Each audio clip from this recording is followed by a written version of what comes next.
Martin Luther King Jr., Dr. Luther King Jr.'s birthday, it means a lot to all of us. Abraham Lincoln freed the slaves, but Martin Luther King Jr. freed the country. And that's lots different.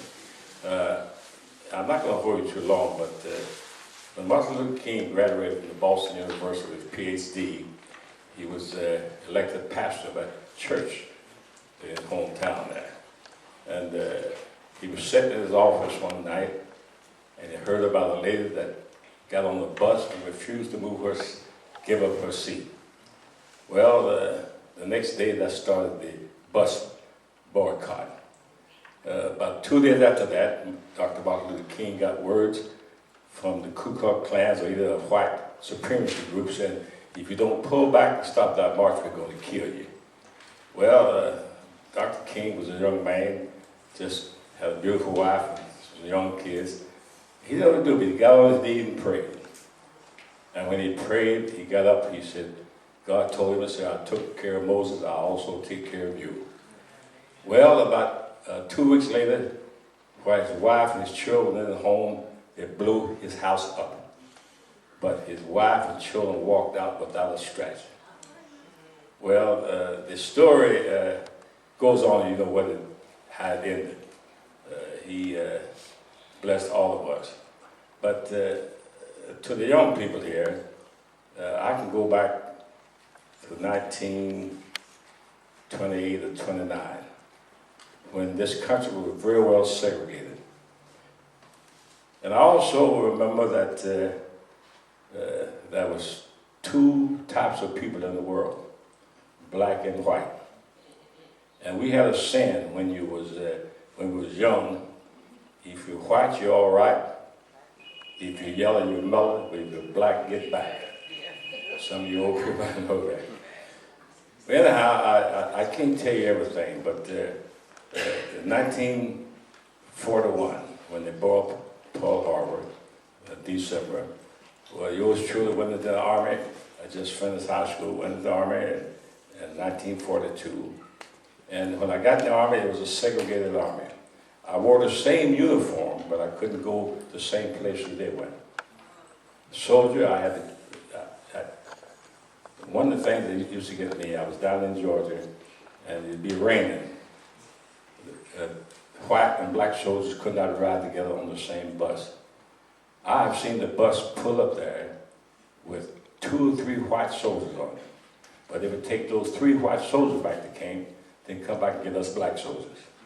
And so we had to stand in the rain. That's just some incidents. I remember another incident when I remember I was driving a 1939 convertible Oldsmobile in my uniform, serving the United States Army. I was going through Oklahoma. I wasn't breaking the speed. The police pulled up behind me. He said, "Nigger, put that top up. You're enticing the white woman." So all I could say was, "Yes, sir." Put the top up and going into Fort Hood, because back in those days I had no other chance. I'm just telling young people some stuff we had to go through before Martin Luther King. And then I remember another time I was a sergeant that sent me to Mississippi to pick up a black prisoner, bring him back to Camp Lee, Virginia. And I got off the train in Mississippi. As soon as my foot hit the ground, I heard the police say, "Nigger, nigger, you can't carry no gun down here." And about that time, luckily the MPs was close by. The MPs run over there, so Sarge said, "Please give me your gun." So we would have to go pick up the prisoners at the post, then we'll bring you and put you back on the train, then we'll give you your gun. So you can see some of the things we had to go through back in those days. And when Martin Luther King marched and freed this country, we have a privilege to do things that we could not do back in those days. I have many times had to go in the back of a bus stop. No toilet. A lot of times they even have a restroom sitting on the white. You go out in the woods. And if you got anything to eat, you had to go to the back door, the back window, and they give you, I'm in uniform now, they give you a sandwich or something out of the uniform, and that's what you had to do. Brother Allen knows, I think he went to that. That's what I said. We was in the same army, same uniform, but we was different because we was black.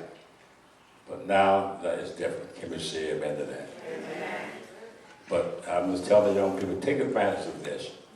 Because when I went to school, we had one little schoolhouse, one teacher, and that teacher taught all 8 grades. And back in those days, when they called the pastor, they called the pastor's wife had to be the school teacher for that town. So we had the pastor and his wife taught the school during that period of time. If the pastor left, the school teacher left. But that was the setup then. But I'm saying that in those 8 grades that was taught, we still learned much because if we had black teachers that were interested in us, and we learned a lot. But you young people now, you have the privilege to go high as you want to go. So please do not forget what the elders have done for you. I spent almost 22 years in the segregated army for this country. And I don't mind because it's for the liberty that we have. I also can say this. I think Brother Al can tell you this. So I went to a lot of countries. I cannot name the places I've been.